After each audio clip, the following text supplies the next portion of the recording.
I want to pop in with a quick, timely update that my 12-week curriculum called Smart Body, Smart Mind, some people know this as SBSM, we will be running it again in September 2023.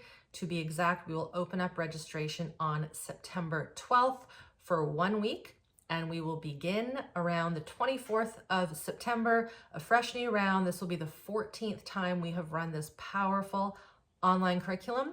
That's all I'm going to say about it now. I just want to make sure you know, just in case you're wondering how you can do this work with me, how you can put the education and the theory into practice. Of course, Smart Body, Smart Mind is also education, but a lot of practice, and people have been doing this curriculum for many years now. We've had people from all over the country go through this curriculum and have much success. Check it out, get on the wait list, and mark your calendars for September 12th, which is when we open up registration. Hey there, it's Irene Lyon. Welcome to this video and to this YouTube channel. Thank you for being here. This is where we talk about all things healing, trauma, nervous system health, and neuroplasticity. And I want to share a real story with you today. And I will admit, I've been wanting to tell this story for well over a year now because the events that occurred happened back in 2017, September. So right now it's January 2019. So well over a year and a bit ago. And I was traveling in Europe with my husband, Seth. We were having some time off. It was very nice. We were in Europe, and at the time of this story, we were in Rome. So we were in Italy. And it's a perfect example of why we need to understand what kids need. And I will admit, we get a lot of questions in my Facebook group, Healthy Nervous System Revolution. If you're not part of this online community, totally free, head over there. I will link it below. But there's questions about, how do we be with kids when they're having tantrums? How do we parent children when there's been trauma? There's so many questions, and they're all very valid because we've gotten so far away from really understanding what kids, what babies, what in utero life should be like. And so this story kind of sets this up.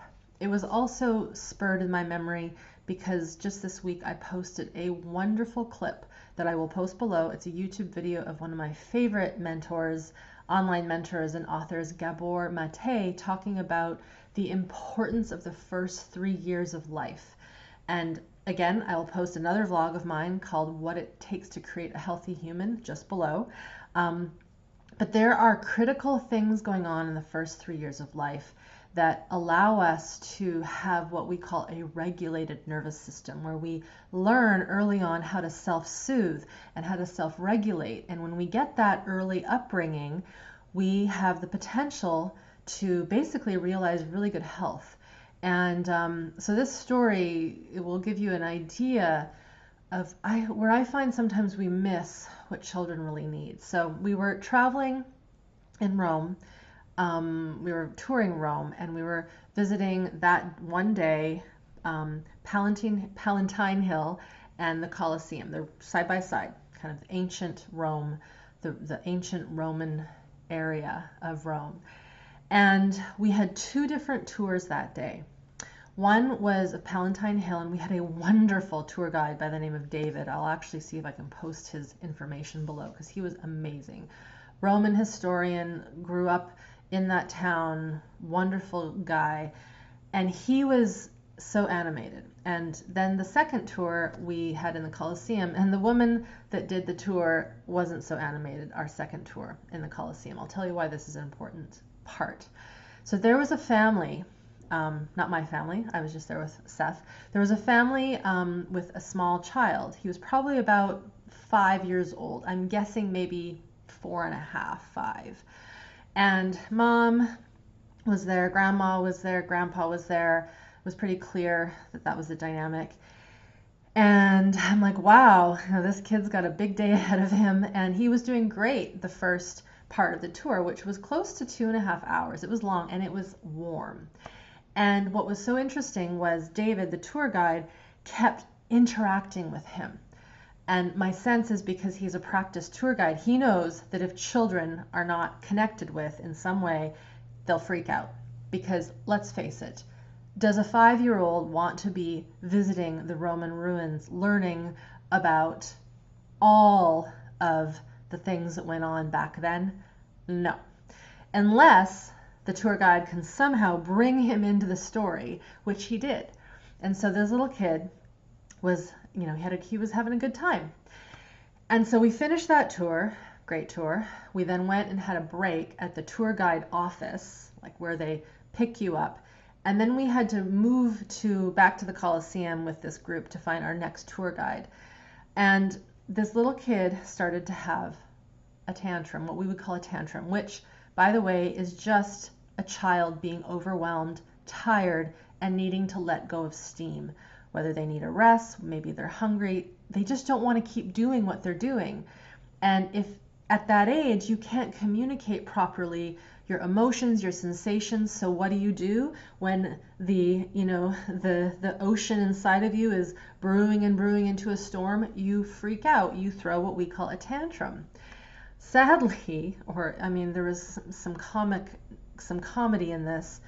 The grandpa did the old tactic of spanking him, which, this happens, to try to smarten him up. Didn't work. He tried to run away, grabs him, and then as he grabs him, the little kid smacks grandpa, as he should. If someone hits you, your desire when you're that young is to hit them back. So that occurred, meltdown happened, but we had to go to the tour. So we walked down, this long road, tons of people, and the little guy calms down. And I look, and of course what had happened is he was given an iPad to look at. So he got zoned into that, which might have been an okay thing to do, because they wanted to see the Colosseum. So we get into the Colosseum, and we have to wait again for nearly 40 minutes for our tour guide to show up, because we're just waiting for other groups to join. So what was our smaller group is now becoming a bigger group. We're waiting for more people, but we are having to sit in this area that's filled with these rocks and these pebbles. And this little guy was not happy. So he starts to pick the rocks up and throw them to his mother and grandparents, and they did not like that. So of course they tried to smarten him up. They tried to sit him in his seat, his stroller. Of course he didn't want that. They tried to reason with him. You cannot reason with a 5-year-old when they're in high fight-flight energy. So his nervous system was ramped up, tired. I was tired, and I'm an adult and regulated. And I could see this spinning into nowhere. And the last thing I wanted to see was this little poor guy getting smacked and spanked, when really he shouldn't be there at this point. Anyway, I went into my survival mode, which was to connect with him. So what I did is I instantly sat down on the rocks, and I started to pick them up and look at them, which is what he was doing. He was picking them up, but rather than looking at them, throwing them to get attention. He looks at me, sees me, I see that he sees me. I say, hey, what if we could find 10 rocks that look like squares, or look like, I don't even know what I said, triangles or circles? I gave him a task. I engaged with him. I played with him. And so we found rocks, and we started piling them up and piling them up. Like, okay, how big can we pile this up? And he was so happy that someone was playing with him and engaging with him at his brain level, right? He doesn't give a shit about the Colosseum and Roman history. He just wants to play with those rocks, and nobody would play with him. So here I am playing with him. He builds this beautiful mound, part of nervous system work and part of regulating our system when we are overwhelmed. Sometimes we have to get big energy out. And the energy that was in this little kid's physiology was frustration and anger. He was hit earlier. He tried to hit back. That didn't work. He's got all this energy. And I got him to look at this mound. I'm like, what do you want to do with it? And he looks at me with these big eyes. And he's like, takes his hand and he just smashes it.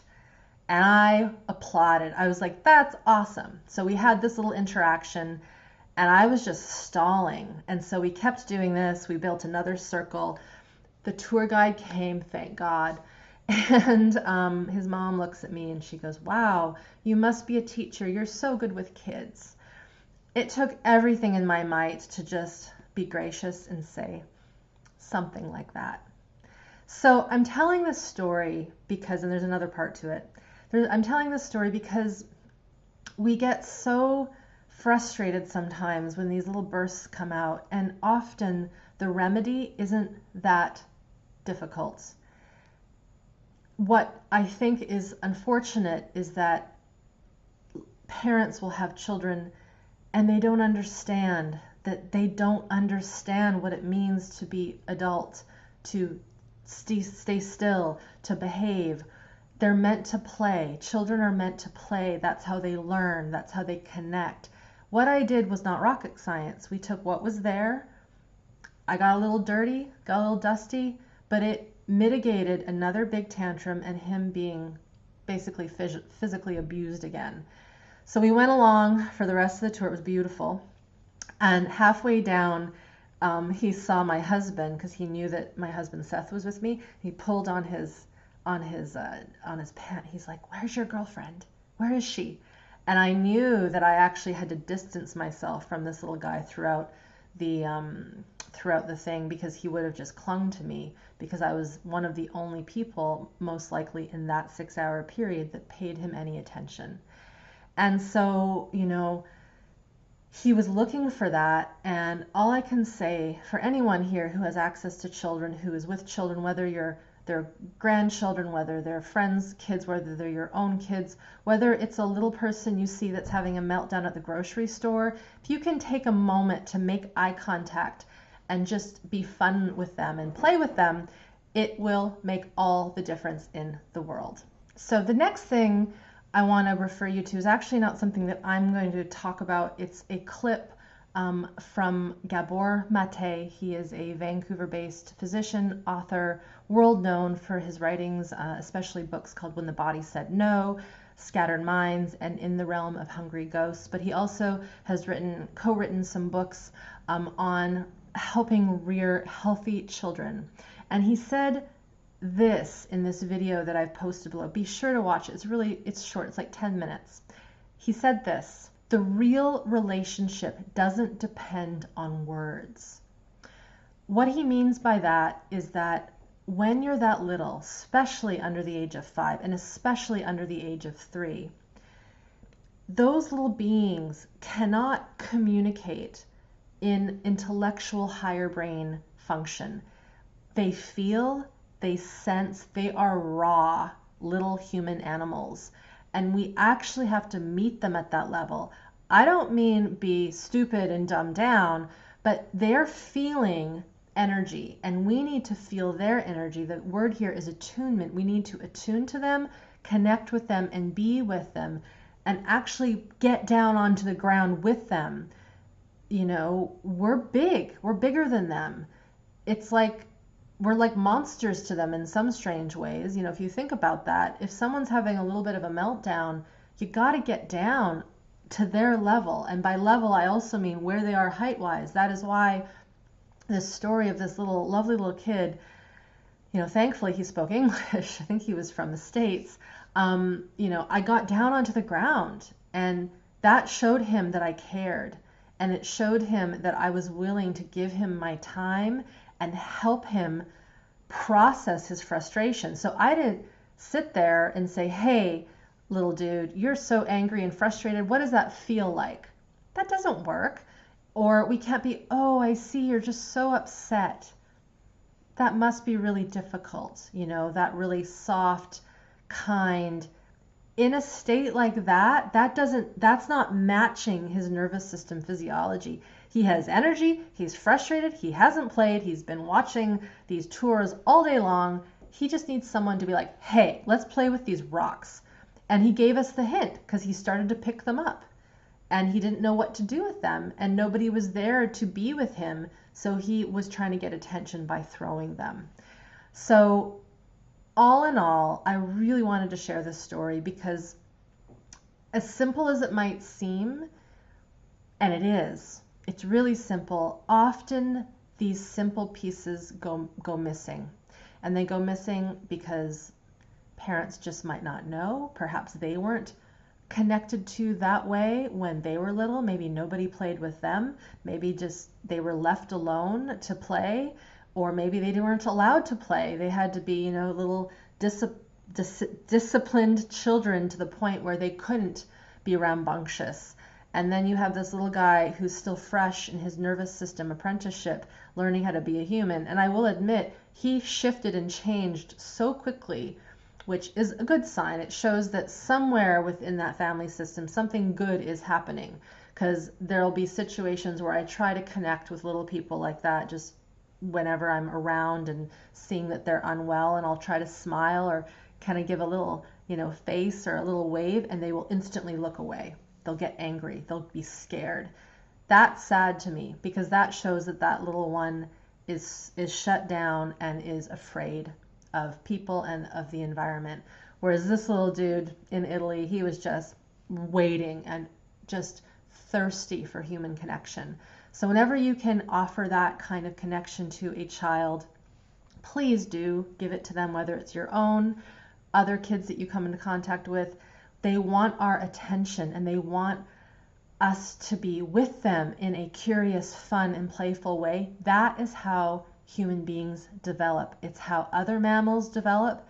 They play, but they play in the close connection with the parental figures there, watching over them to make sure that they're doing, that they're not getting into trouble, that they're not getting hurt. It doesn't mean stopping a child from doing something, but just that close presence. And that's what Gabor Maté talks about in that video that I've linked below. All right, I will leave it at that. Thank you for listening to my ancient Rome story with this little guy from I'm not so sure where, who was pretty pissed off that he had to go through this day-long tour with all of us old people. I hope that, you take in this information and realize that it's actually pretty simple when we know what to look for. All right, take good care, everybody. We will see you next time.